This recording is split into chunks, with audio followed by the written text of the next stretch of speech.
Hello students, मैं Sunil Agarwal government एमएपीजी college से। हम आज बात करेंगे मैथमेटिक्स की। जो हमने पिछला टॉपिक किया था मैट्रिक्स, उसी पर चर्चा करेंगे। हमने आपको मैट्रिक्स की डेफिनेशन बताई थी, ठीक है। मैट्रिक्स की डेफिनेशन के बाद हमने आपको इसके पार्ट्स बताए थे। जैसे इसमें पहला तो इसका जो प्रकार था रो मैट्रिक्स, दूसरा बताया था मैंने आपको कॉलम मैट्रिक्स, तीसरा बताया था जीरो मैट्रिक्स, चौथा बताया था डायगोनल मैट्रिक्स। इसमें एक होती है स्क्वायर मैट्रिक्स। स्क्वायर मैट्रिक्स में क्या होता है, जैसे कोई भी मैट्रिक्स लिखी आपने, उसमें आपके m इंटू n जो क्या होता है, क्रम होता है, ऑर्डर होता है इसका। ये दोनों संख्याएं बराबर होती हैं, जैसे 1 1 2 2, यानी इसमें दो पंक्तियां हैं और दो ही कॉलम है। m बराबर 2, n बराबर 2। इसी प्रकार आप लिख सकते हो a b c और d।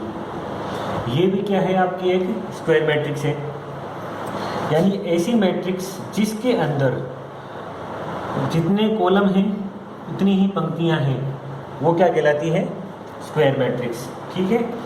स्क्वायर मैट्रिक्स के बाद आती है आपकी, इसको वापस बता देते हैं आपको, डायगोनल मैट्रिक्स। डायगोनल मैट्रिक्स इसको कहते हैं एक ऐसी मैट्रिक्स, डायगोनल का मतलब क्या होता है, विकर्ण, जिसके विकर्ण के ऊपर अवयव हो, बाकी सारे एलिमेंट्स शून्य हो, वो क्या कहलाती है आपकी डायगोनल मैट्रिक्स। अब जैसे आपने लिखा 1 0 0 1, अब ये देखिए, ये आपके डायगोनल के ऊपर क्या है, एलिमेंट्स हैं, इसका मतलब क्या हो गया, ये डायगोनल मैट्रिक्स हो गई।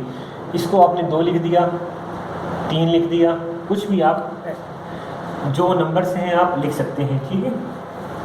यानी कोई भी नंबर इसके अंदर आ सकते हैं, आपके इंटीजर्स आ सकते हैं, आपके फ्लोट नंबर्स आ सकते हैं। ये सारी जो नंबर सिस्टम है आपको आगे बताएंगे भी, ये भी काफ़ी टाइप के होते हैं, लेकिन आज अपन इसी पे चर्चा करेंगे सिर्फ। अब उसके बाद आता है आपका स्केलर मैट्रिक्स। स्केलर मैट्रिक्स उस मैट्रिक्स को कहते हैं, यह भी एक प्रकार की विकर्ण मैट्रिक्स होती है, जिसको डायगोनल मैट्रिक्स ही बोलते हैं। लेकिन इसमें डिफरेंस क्या होता है, जैसे आपने लिखा 5, उसके बाद 0 0 और 5, जो एलिमेंट आपने लिखा है उसका मान समान होता है, ठीक है। जैसे इसको हिंदी में बोलते हैं अदिश मैट्रिक्स। अदिश मैट्रिक्स, इसका मतलब क्या हो गया कि विकर्ण के ऊपर आपके एलिमेंट्स होंगे, लेकिन वह किसके गुणा होंगे, यानी इंटीजर्स। उसको आप इंटीजर्स, नेचुरल नंबर से आप गुणा कर सकते हैं, या इंटीजर्स से आप मल्टीप्लाई कर सकते हैं। जो भी संख्या आएगी वो सब क्या होगी, आपकी अदिश मैट्रिक्स या स्केलर मैट्रिक्स कहलाएगी। इसमें विशेष ध्यान देने वाली बात क्या है कि ये मान कभी भी 0 नहीं हो सकते आपके। अगर ये मान होता है तो इसका मतलब क्या हो गया, आपका ये शून्य मैट्रिक्स या जीरो मैट्रिक्स हो जाएगी आपकी, ठीक है। नेक्स्ट इसमें बात करते हैं यूनिट और आइडेंटिटी मैट्रिक्स। यूनिट और आइडेंटिटी मैट्रिक्स में भी कोई ज़्यादा अंतर नहीं है, ये तीनों मैट्रिक्स एक जैसी हैं, इनमें आप कन्फ्यूजन ना हो कभी भी। इसमें क्या होता है कि जैसे आपने लिखा 1 0 0 1, ये हो गई 2 इंटू 2 की यूनिट मैट्रिक्स। अगर इसको 3/3 की करना है अपने को, तो अपन क्या कर सकते हैं, इसके आगे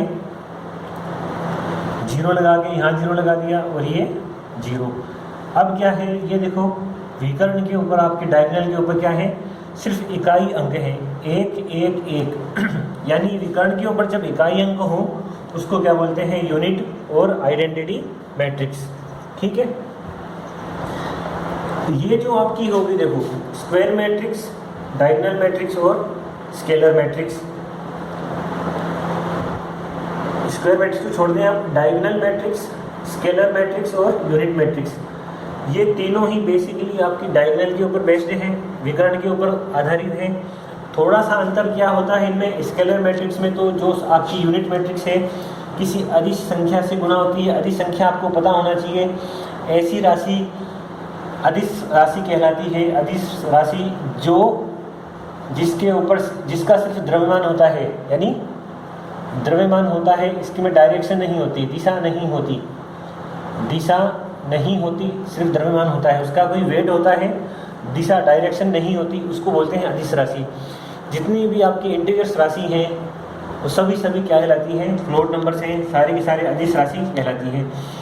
उनमें से किसी को भी गुणा कर दो आप, जैसे 1.5 हो गया, 1.5 हो गया, 1.5 हो गया, इसका मतलब ये क्या है, ये एक अदिश मैट्रिक्स हो गई आपकी।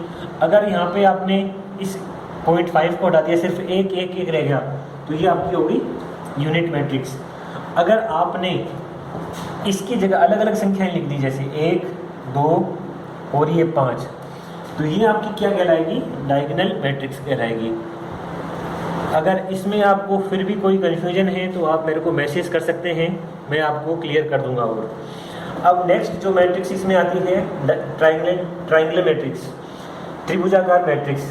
त्रिभुजाकार मैट्रिक्स कैसे होती है, जैसे ये आपका कोई मैट्रिक्स है, इसमें अब त्रिभुज भी दो प्रकार के होते हैं। ये जैसे आपका विकर्ण मान लिया, इसके ऊपर ऊपर आपके एलिमेंट्स हों, नीचे वाले एलिमेंट्स क्या हों, शून्य हों। ये हो गई आपकी upper triangular matrix, upper triangular matrix. अगर ऐसी मैट्रिक्स जिसमें इस विकर्ण के नीचे नीचे एलिमेंट्स हों और ऊपर वाले सारे के सारे क्या हों, शून्य हों, इसको बोलते हैं लोअर ट्राइंगुलर मैट्रिक्स। जैसे एग्जांपल से बताते हैं आपको, मैंने लिखा 1 2 3, ठीक है। अब आपको क्योंकि विकर्ण क्या होता है, जैसे ये होता है विकर्ण, इसके बाद यहाँ पे आएगा 2, ठीक है, और ये जैसे ये आ गया, फिर लास्ट में आ गया यहाँ पे। अब ये जो एलिमेंट्स हैं इसके, ये वाले शून्य होंगे। अब इसमें आप देखो, ये जो है ऊपर वाली ट्रायंगुलर बन रही है, यानी ऊपर त्रिभुज बन रहा है, नीचे एलिमेंट्स क्या हैं, 0, तो इसको बोलेंगे 3/3 की अपर ट्रायंगुलर मैट्रिक्स। इसी तरह जो एलिमेंट्स हैं अगर वो नीचे हों, जैसे 1 0 0, 1 2 0, 1 2 3, ये क्या हो गया, 3/3 की लोअर ट्रायंगुलर मैट्रिक्स हो गई। यानी नीचे से जो त्रिभुज बन रहा है उसको बोलते हैं लोअर ट्रायंगुलर मैट्रिक्स, ये 3/3 की लोअर ट्रायंगुलर मैट्रिक्स हो गई। ऐसे आप 4/4 की बना सकते हैं, 5/5, यानी कितनी भी इसका ऑर्डर आप m × n है, इसको आप अपनी मर्जी के अनुसार बढ़ा सकते हैं, ठीक है। नेक्स्ट इसमें आपका आता है इक्वल मैट्रिक्स।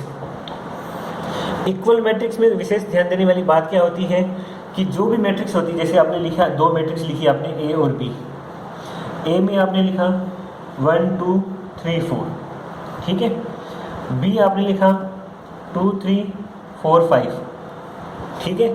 सबसे पहले आपको क्या देखना होता है, इनका क्रम, ये क्या है 2 × 2, ये भी क्या है 2 × 2, ठीक है। तो सबसे पहले क्रम बराबर है इनका, तो क्या है पहली कंडीशन इसकी, इनका क्रम चेक करना होता है, क्रम इनके एक समान होने चाहिए आपके, ओके। फिर दूसरी बात क्या है, जो इनके एलिमेंट्स हैं, पर्टिकुलर एलिमेंट्स यानी कोरस्पोंडेंस एलिमेंट जो होते हैं, ये क्या है, जैसे 1, ये क्या है 2, इसको आपने लिखा A1 1, यानी पहला एलिमेंट A1 1, इसका मान है आपका 1, उसका क्या मान है B1 2, इसका मान क्या है आपका 2। अब देखिए A1 1 is equal to B1 1 है क्या, ये B1 1 होगा, B1 1 है क्या, तो आप देखेंगे कि ये 1 और 2 आपस में कभी भी बराबर नहीं हो सकते, तो ये इक्वल नहीं है। अगर इनमें से किसी एक में भी, जैसे ये और ये बराबर नहीं है, ये और ये भी बराबर नहीं है, और ये भी बराबर नहीं है, और ये भी बराबर नहीं है, अगर कोई एक एलिमेंट भी ऐसा आ जाए जो बराबर नहीं है, तो आपकी मैट्रिक्स क्या होती है, अनइक्वल होती है, यानी असमान मैट्रिक्स होगी। समान मैट्रिक्स में क्या होता है, दोनों के दोनों एलिमेंट्स आपके बराबर होने चाहिए।